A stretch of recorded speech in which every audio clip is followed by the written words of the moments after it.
if you want to be a global phenomenon, and like we were saying, esports comes from. I prefer almost better the word competitive gaming. I sincerely believe at this point in the world, it's more competitive gaming than esports, right? Because the word sports, it's not yet developed in the gaming system, in the esports system. The challenge of WESCO is putting together.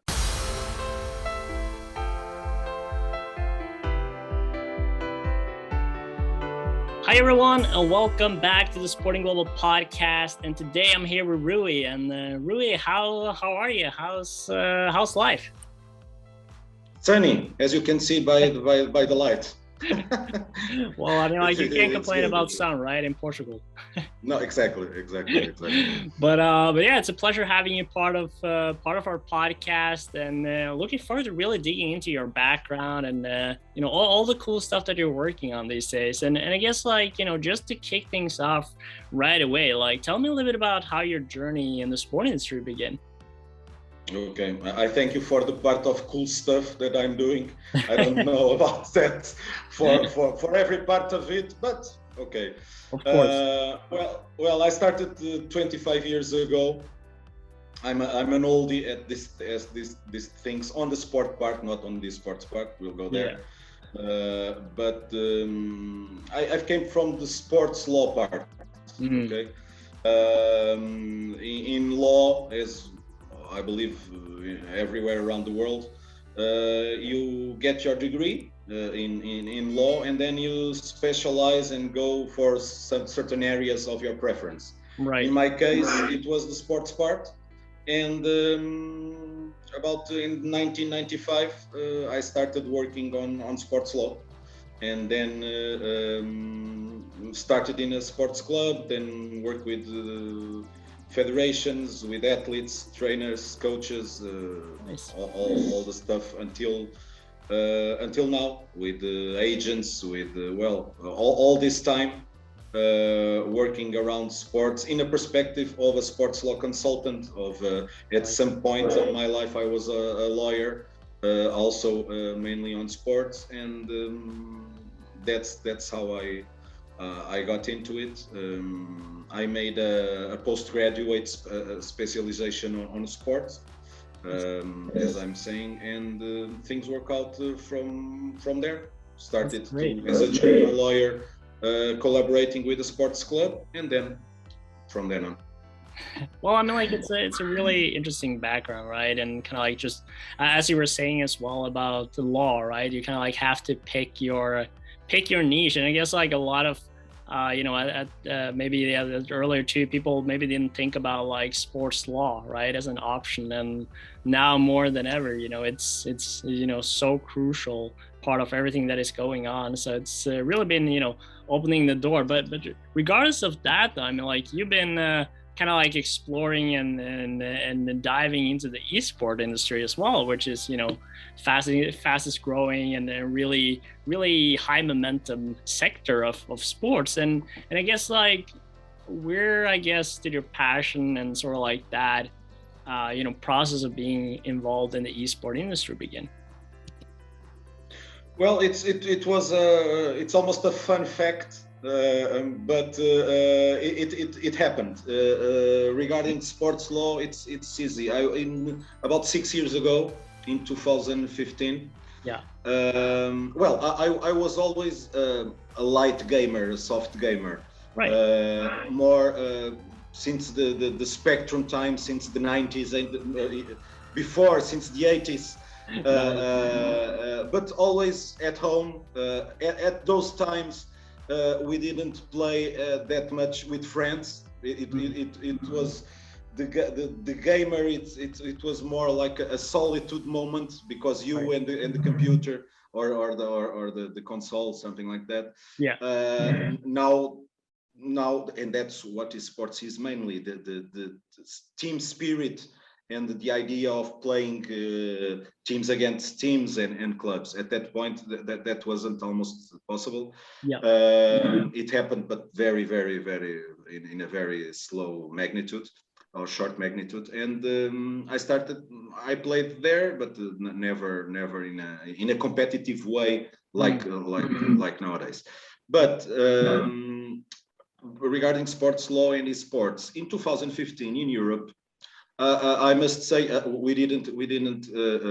didn't present myself as a well, you said in Lisbon and in Portugal. I could be living here. There are many foreigners living here, but I'm Portuguese.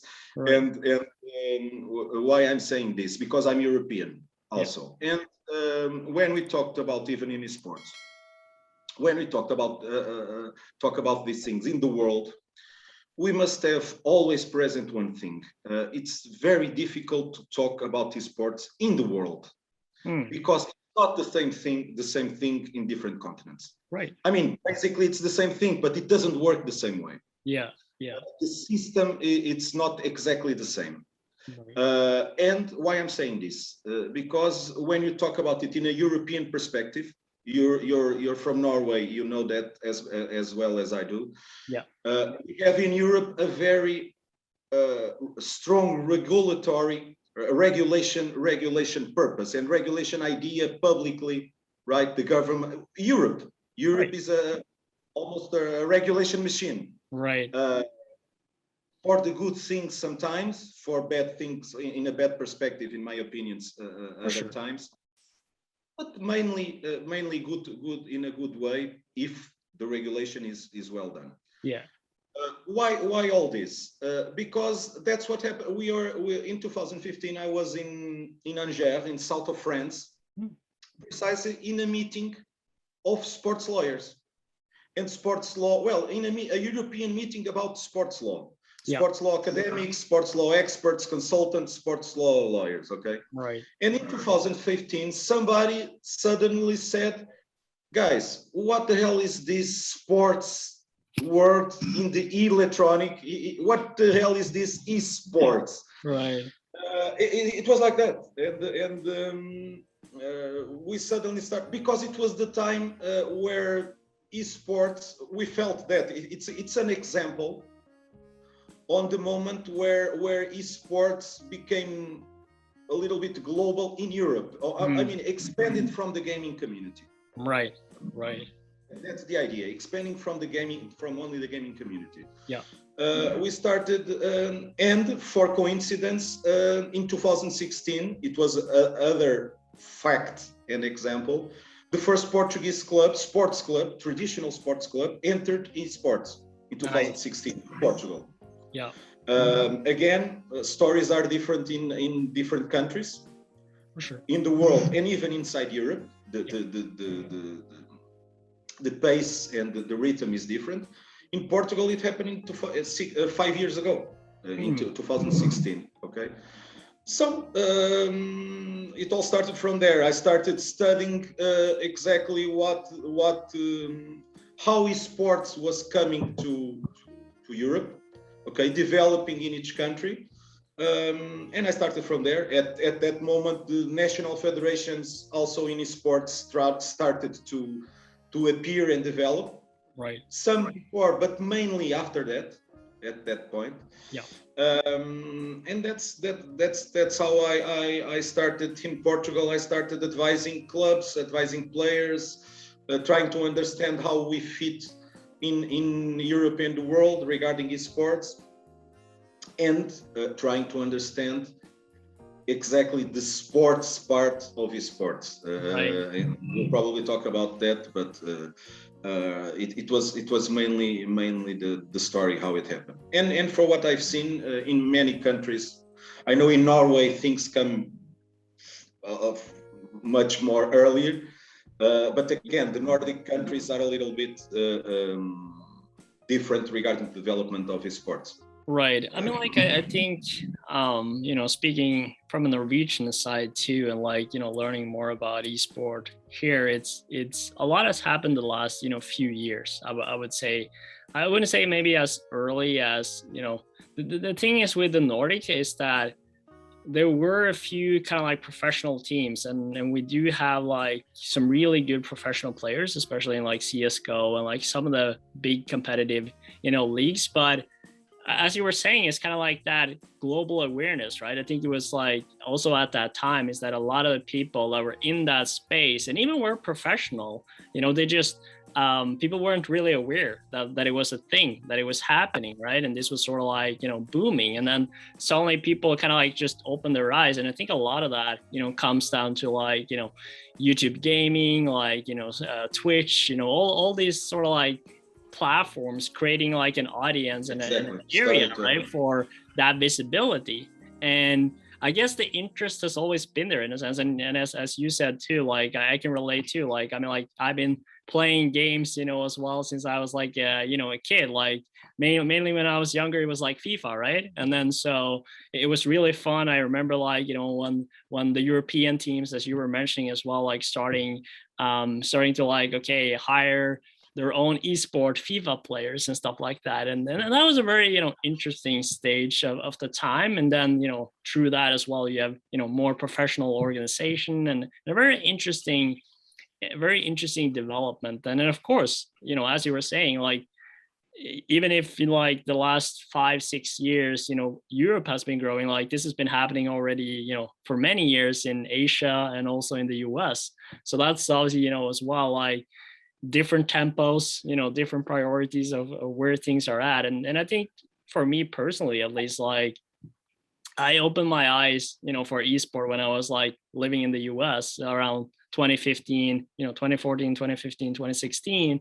And that was sort of like a eye opener for me of like, oh, this is like a proper industry. A lot of cool things are happening here. And that was kind of still early, and then it's just been, taking off since then. And I just wanted to like, tying that into like your, I guess like what you're doing right now, where you're one of the director at WESCO. And I guess like, first of all, like what is WESCO and how is it essentially helping the esport industry in the position where it is today? Well, your question has two topics because we'll probably in the event in the Esports Invitation we'll talk more about that. But when you say sports industry, we have to exactly understand what that means regarding esports. Yeah. Because for me, call me again an oldie, but I don't think that that's anything related to it, because we have to understand what the word sports means. Okay, because we have to talk a little bit much more, well, a little bit, I don't think a little bit, I think much more about what is sports and the sectors of the public sector of sport, the commercial sector of sport. Because when we say sports industry, we are forgetting the part of sports. We are going more, as you said, more to the American view of sports business. Yeah. Commercial part and the industry part. Right.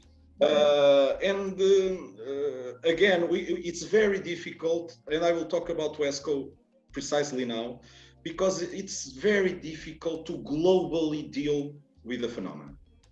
I believe almost all phenomena, we won't talk about climate changes, but for instance, I mean, planet Earth, it's planet Earth. And when you say global, and it's very interesting because you are from Sporting Global, okay? Yeah. So the global part, it's the most difficult part of anything, of putting together anything globally, okay? And the challenge in this sport, it's almost even greater. It's a time alert. No, are we fine? Okay, I'm talking too much probably. But just the little reminder here that we had that we have to be on time. Looking at the clock and the situation. No, but at some point you're right, because I'm drifting away a little bit on the subject. All good. But not. The idea is, why is WESCO so important? Or because esports has to be, if you want to be a global phenomenon, and like we were saying, esports comes from, I prefer almost better the word competitive gaming. I sincerely believe at this point in the world, it's more competitive gaming than esports, Right. because the word sports, it's not yet developed in the gaming system, in the esports system. The challenge of WESCO is putting together every parts of the system and working to something that again, like Europe, like in Europe, it frightens a lot of people: the world regulation. The world regulation. Yeah. It's very interesting because we are talking in the concept of Sporting Global, and when you talk in a labor market, right? It's the main purpose of professionals and organizations in Sporting Global. When you talk labor, everybody, almost everybody agrees that it's good at many points that the labor market is regulated. Yeah. In many points, right? Everybody agrees that. When you go to sports, and even in esports, there are many people that say we don't want any regulation. We want that to keep going as an industry, a market, a private market, and commercial activity, and so on. Right. So this is the main challenge at the moment, and that's why WESCO appeared. The conception regulation is better than not having regulation. Right. That is the main purpose of WESCO, and to help align those regulations in the world, because again, it's not completely, but very different to develop esports in Latin America or South America and going to Asia or to Europe, right, or develop it in Europe, because we have different laws, we have more regulation, we have if you want to deal with it global, it's a very challenging task.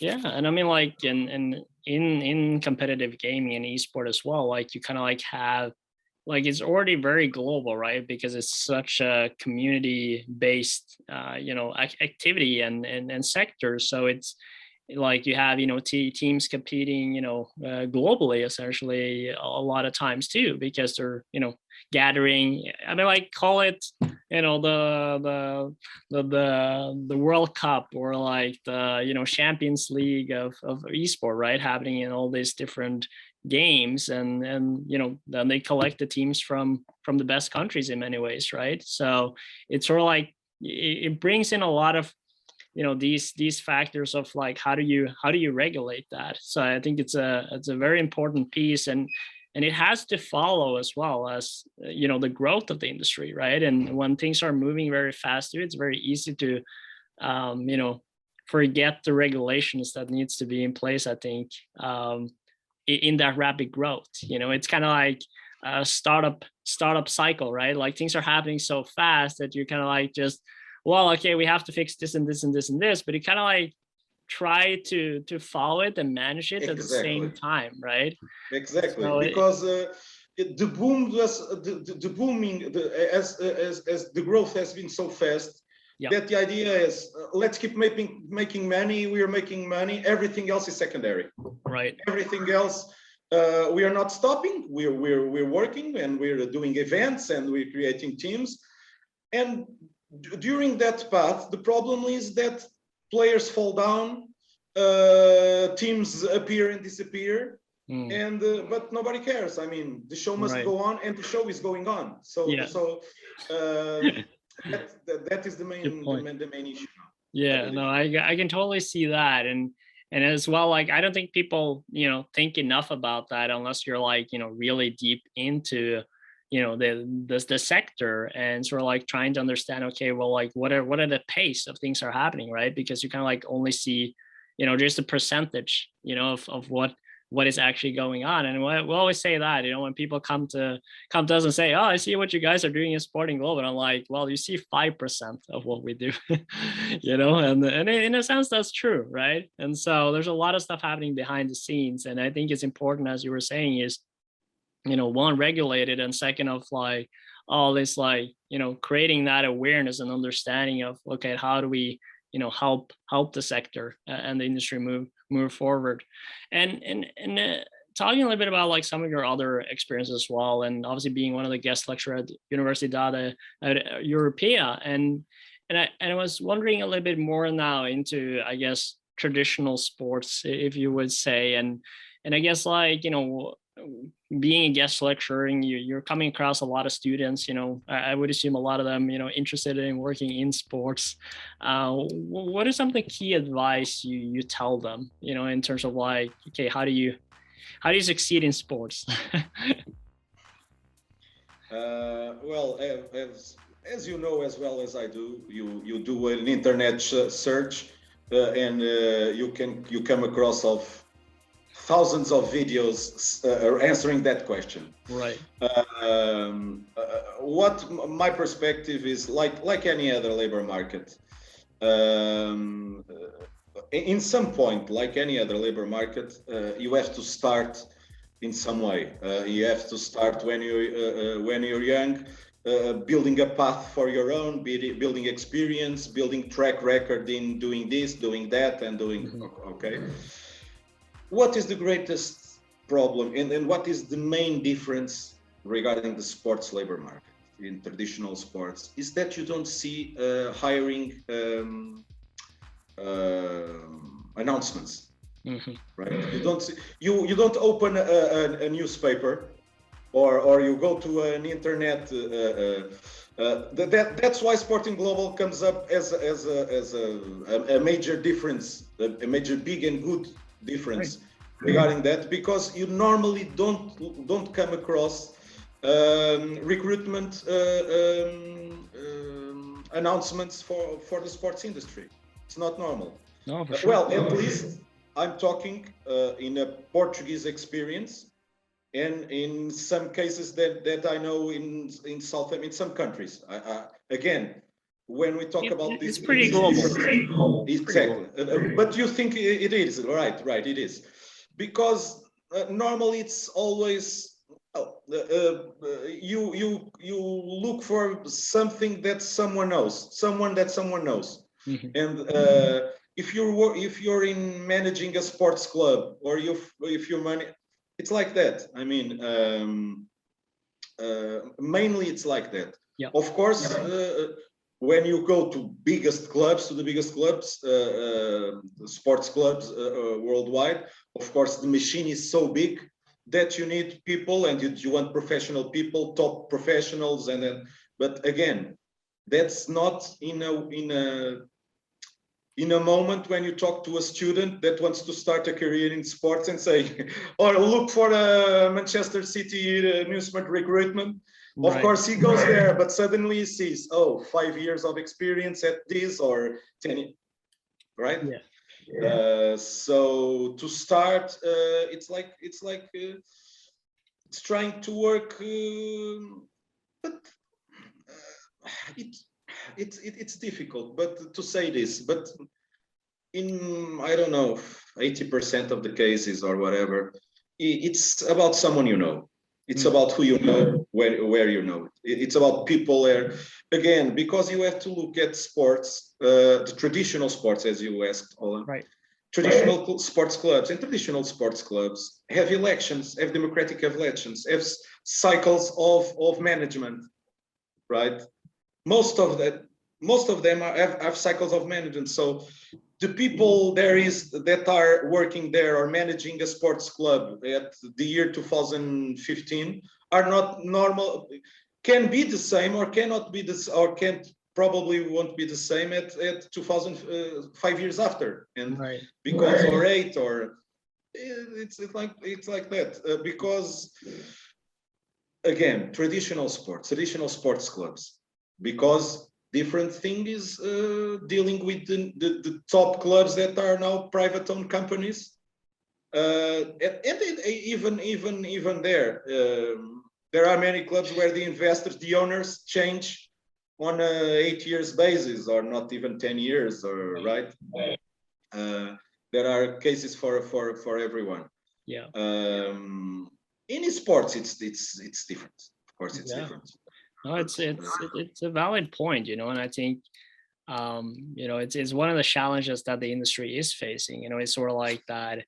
You're so used to living in that day-to-day fast-paced bubble that you sort of like forget about what are, again, it goes a little bit back to the regulations, right? And also like how things have always been done, right? It's sort of like an easy way to solve it. But I always have the question, like, how do you know it's the best person for the job? How do you know they are the one that's going to create value there, right? And I think a lot of the bigger organizations are starting to realize that, and a lot of our jobs too is sort of like opening that eyes up in terms of like, well, maybe if you spend just a little bit longer time and can use a resource, right, that is fast and reliable like ours, that are feeding the platform with good qualified people, then it creates it breaks some barriers, in order to actually do it properly. And I think that's a very key effort, and it's going to be key too, because the industry is so rich. It's so much financial gain and momentum and a lot of things going on, right? So you need people that knows the industry, that knows what is going on, and in order to do that, you need to find good qualified people, and that I think is it's a key lesson. And speaking of key lessons though, and now you've been kind of like inside both traditional sports and competitive gaming, as you wanted to kind of like call esports and that sector, like what are some of the key lessons I guess you learned from both sides? I mean, I must be honest with you on one thing. The key lesson I thought, probably some key lessons I thought about 6 years ago are changing now and don't apply now. So it's very difficult to tell that. There is, it's kind of, I'm gonna at sometimes I'm going to be a little bit, I'm going to joke a little bit, but being serious. It's like personal relations. You don't have a formula. Yeah. I mean, each case is one case, and for every person, things can work in different. You don't have exact formulas. Right. The main lessons is what I've said to you. In traditional sports, is trying to know people, try to gain some experience, and hopefully the chemical part arises, and people like who is working with the management, and as you said, I'm going to bet on you. You just work here 2 years, but I like this and this and this. Again, it's like almost in every market, in every labor market. In esports, it's different, because the main lesson that that I've learned, and that the main thing I see, the main advice is beware of the future. Mm-hmm. Because everything is still volatile in esports, right? As I said, as we see teams appearing for seasons and then crashing down, and then, oh, I didn't win, go away, right? So the manager, and young people that think, oh, I'm going to make a career in esports, oh, I'm going to start playing, leave everything, leave the part of studentship, leave everything. Sometimes they go abroad, they ask the parents, oh, I'm going to be hired by this team. I'm not talking about top professional esports teams, of course, because they are on the spotlight. They have to. I'm talking about mid-level and low level, but low in a competitive, not in a bad way, in the competitive segment, of course. And people go chasing the dream. Chasing, this is what I love to do. I love to play. I love gaming, so I go on this. And afterwards, 1 year after, sometimes 6 months after, oh, so everything stopped now. So why? Because there are few contracts. There are with long term. There are almost no long term contracts in this. Right. If you have problems, that's one thing I must say regarding, for instance, WESCO, and regarding the regulation part. One of the biggest example that is missing now on the esports system, and that is very related to to to to choose the esports system for a career, for a professional career, is that there is no, like in esports, for instance, an international court for esports, an international, like the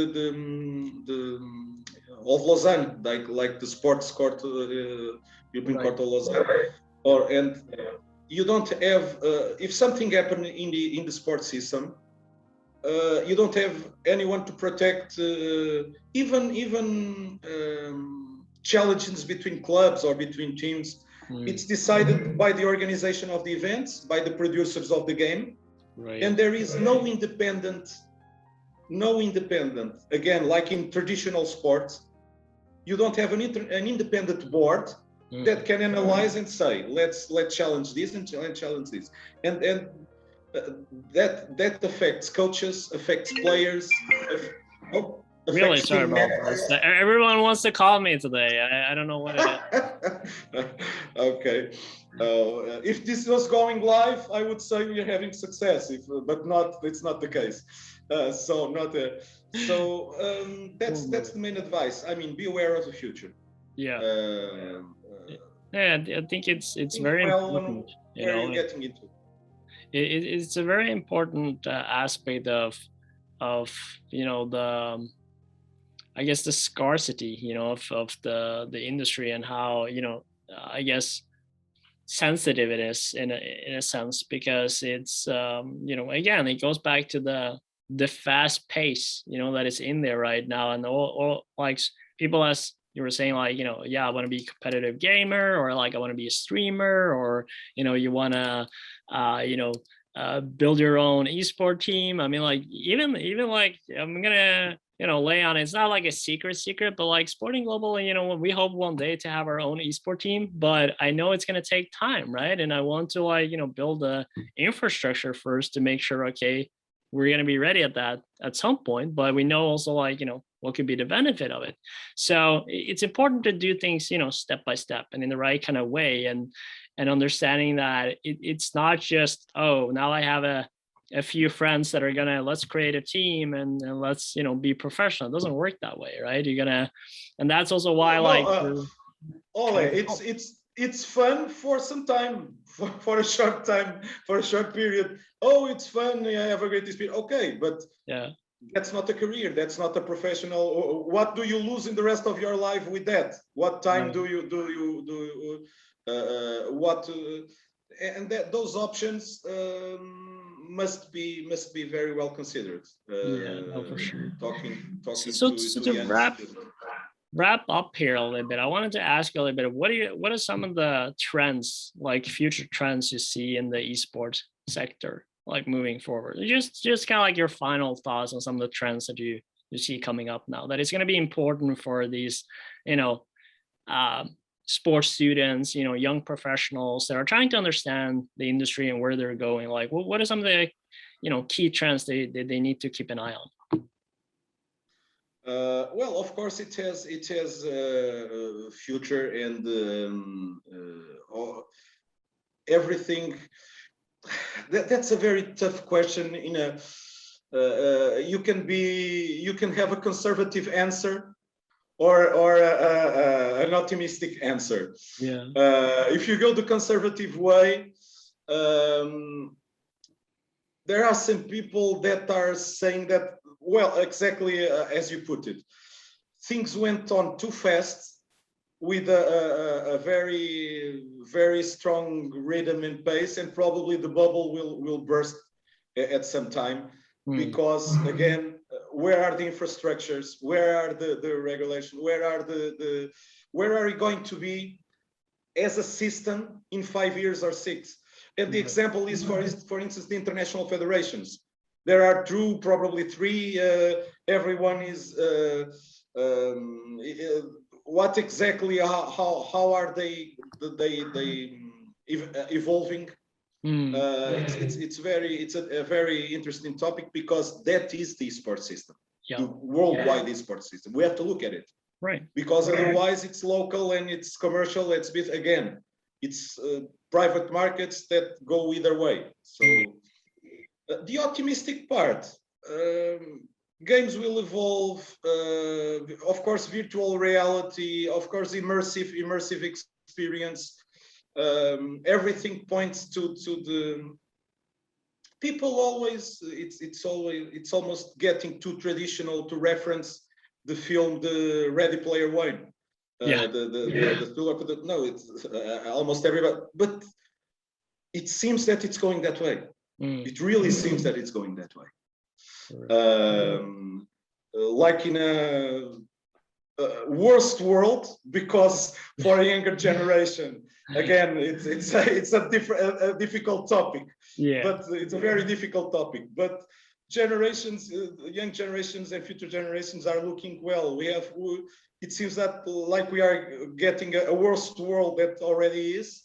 So let's immerse ourselves in alternate realities, and it seems evident. I don't see a turning point here, and I don't think I'm being pessimistic. But so in a professional perspective, yes, it's still of course it's a market to bet on and to work with.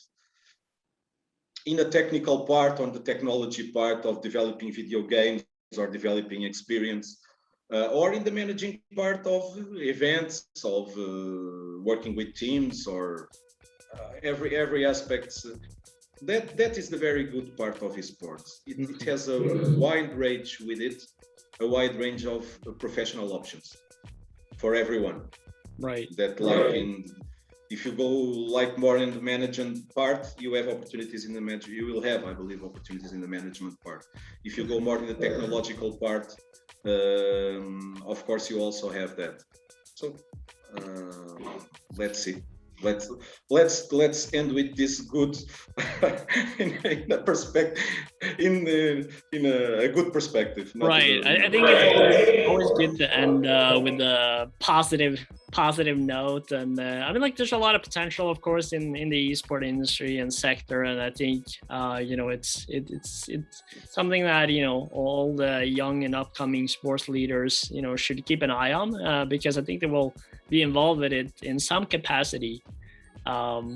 Even if they work for traditional sports, as we were already saying, like there's professional teams, traditional teams, hiring esport athletes or involving with partnerships or what it might be, in the sector, because it's also like a new community, right? And it's a new target market to approach. So it's definitely something worth digging deeper into, understanding and keeping an eye on.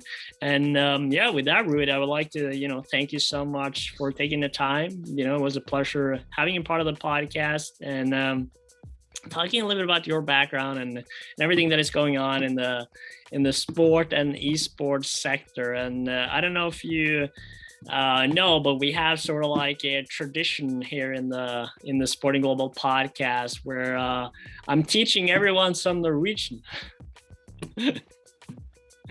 so yeah, I got to teach you a little bit Norwegian before we wrap up. And so with every video we do, we always finish with "Vi snakkes," which means see you later in Norwegian. "De snakkes"? Yeah, there you go. Okay. Great. Well done, Rui. Well done. Well, thank you so much, and thank you also. Enjoy the rest. We'll probably see each other soon. Absolutely. At the Sporting Global Invitational, 30th of September, happening very soon. All right. Thank you, Rui. Thanks a lot. Also, bye. Bye.